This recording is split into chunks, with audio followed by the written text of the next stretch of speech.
আসসালামু আলাইকুম। তো ছাদ বাগানের যে মাটিগুলো করছিলাম আমরা, এটার মধ্যে প্রচুর পরিমাণে শিকড়, ময়লা। এটা তো অনেক বছরের পুরোনো মাটি, আব্বার হাতের মাটি এগুলা। তো এগুলার একটু রিপেয়ার করার চেষ্টা। এটারে এভাবে যাতে বইরা নেট কিনে আনছি, নেটের মধ্যে চালার পরে দেখেন মাটিটা কত ফ্রেশ এবং সুন্দর হইতেছে। হ্যাঁ, এটার সাথে যদি কোকোপিট, গোবর, কম্পোস্ট সার, জৈব সার মিশানো যায় তাহলে গাছ বারবার একদম দৌড়ায়। কত ফ্রেশ, একদম কত সুন্দর হইতেছে মাটিটা। এই কারণে কষ্ট করতেছি, এলোমেলো হয়ে রয়েছে পুরো ছাদ।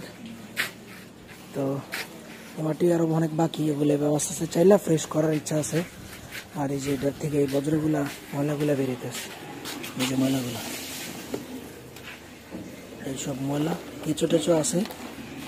কেঁচো যদিও ভালো চালার কারণে কেঁচোগুলা যেতেছে, কেঁচো রাইখা দিলে আবার কেঁচো হইব। তো পুরো ছাদ এলোমেলো হয়ে রয়েছে, দেখি আস্তে আস্তে গোছানোর চলতেছে, কাজ চলতেছে। মাটি আর ওই পরিমাণ বাকি। তো মাটিগুলো ক্লিন করার পরে সুন্দরভাবে সাজানো হলো। গাছটা সব এলোমেলো করা হয়েছে।